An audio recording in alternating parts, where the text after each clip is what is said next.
this new Amazon feature will help you to understand if your Amazon advertising ad spend is actually helping the overall sales and profit for your company. And the same if you're using any outside strategies to bring more customers to your products. And we manage more than $50 million in Amazon ad spend for our clients. And so we want to make sure that every single dollar is bringing additional revenue and profit for our customer. And if we can see more dashboard, more data to clearly understand the customer journey is always useful.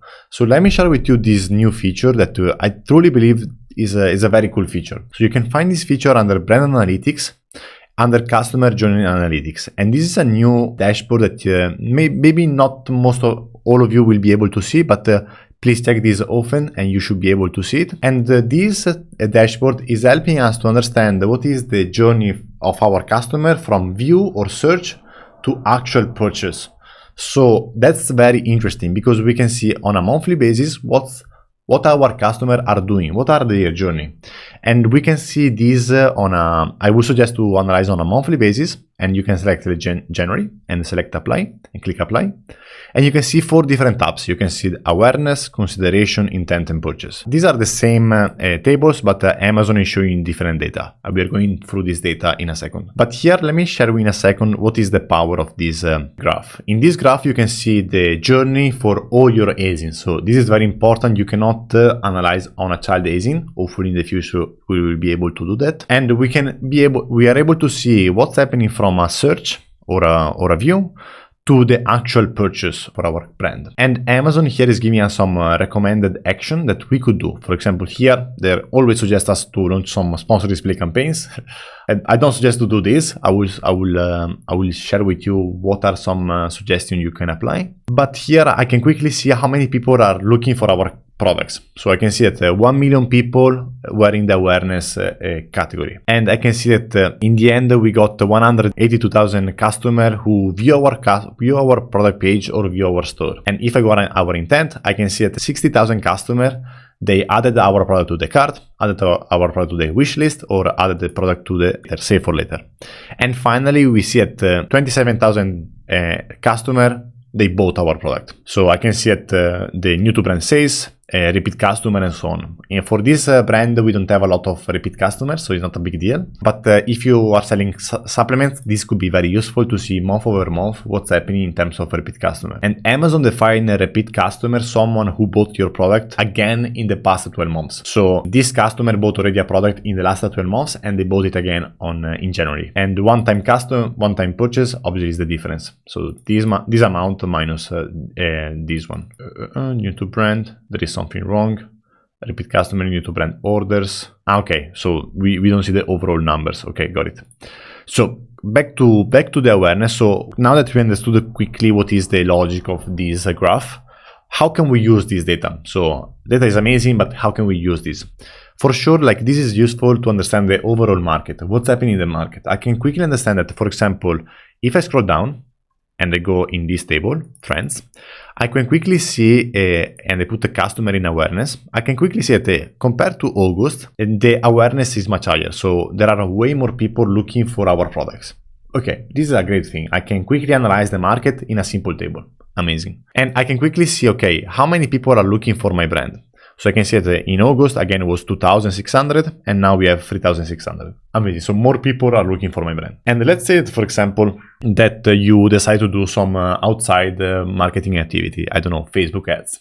And you want to see, okay, are these impacting my branded search?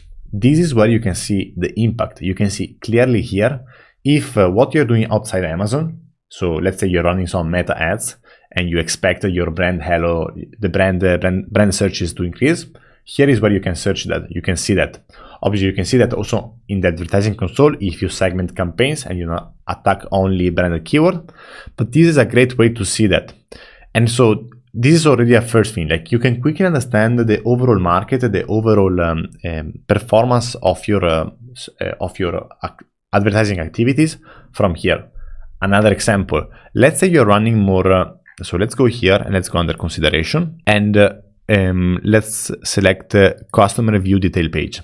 So here I can see that again, compared to August, our customer view detail page, they are much higher. And so what can I say? Why this could be useful? Because let's say that I run some DSP ads. So I run some DSP ads, demand side platform. It's very difficult to track the performance here. I can actually see if my view detail page are increasing month over month for my overall brand. Because if I see that even if I spend more in a DSP or if I spend more in sponsored display, my overall view detail page is not increasing at all, that is a problem. Like I need to ask my team or my agency or whoever is running your DSP, why is happening? And here you can see also some action. So what action did we take in December?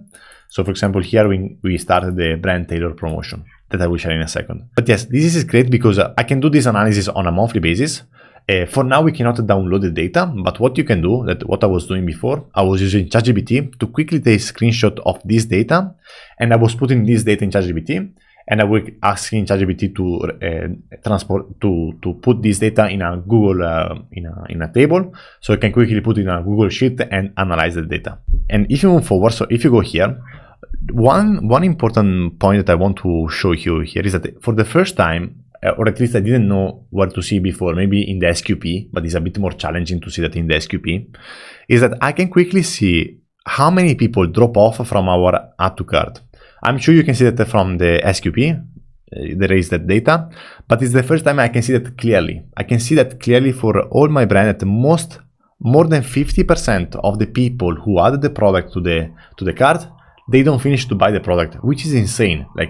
And we know that mainly from Shopify, that most people with the email follow-up after they add the product in their cart, we get lots of sales thanks to this email. And here we can do the same. I can do the same by using this recommended action from Amazon, where I can create some tailored promotion to boost your conversion rate for all the customers who added your products to the cart, wishlist, or saved for later without purchasing. So if I go here and I create this promotion, I can attack these people and I can try to convert these people into sales. Because in the end, you have 33,000 people just in January who added the product to the cart and then didn't finish to purchase. And I know that these people, they really want your product. They added to the cart. So we know that their buyer intent is quite high. And finally, under the purchase, here we can see mainly the repeat customer. This is what I care the most, especially if you're selling if you have a consumable products. This is what you really care. And with repeat customer, they mean people who purchase the product again and they purchase also in the last 12 months. So I can see how much this is increasing or not. So this is very interesting because I can quickly see the customer journey and I can see that on a monthly basis. One thing I hope that they will add is are more data. So I would love to do an analysis 2024 for January and 2025 for January. So I can see this, I can compare year over year and I can see where am I lacking. Is a problem that I don't have enough category search, so there is not enough awareness, or I have a problem of too much drop off compared to the last year. So I would love to see, for example, for January 2024, and for now we can do that for August. I can see, let's say that January last year I was doing much better. So sales were higher, let's say by 20%. I would love to see why. I would love to see what was the difference, because here I can see all the customer journey. So I can find the bottleneck and fix the bottlenecks. For example, I can see January last year, added to cart was almost the same amount. But I see that this year, the percentage of drop off is much higher. So let's try to go more aggressive with this promotion and try to convert as many people as possible. Or let's try to run some promotion, so like some deals to convert these people who added the product in their cart. Or for example, if I see that my view detail page are decreasing, okay, so maybe it's a problem with PPC. We need to drive more traffic with PPC, or we need to analyze the PPC side. But this is, for me, is very interesting because it's showing us what the customer is doing and we can take action on that. And we can also see what Amazon is telling us that we did. For example, here, I can set, for example, 25 January, okay. And if I go under purchase, I can see here what we did. So there are some kind of actions. Obviously, they're a bit not specific, let's say. So it's not very easy to understand what's happening. But it's something, you know, like we have some data that Amazon is giving us. So I really like this dashboard. I'm analyzing this for all the clients that we are working for, especially for supplements companies or consumable products. I think this is very important, but it's also important to understand the bottleneck and to fix the bottleneck. So I really hope this video was a bit useful. Let me know what you think. And if you need any information about this metric, you just need to click here and there will be a clear explanation. And if you need help with your Amazon advertising, feel free to contact us. We offer a free audit for sellers who are making more than $100,000 a month on Amazon. And yes, if you have any question, let us know in the comments below.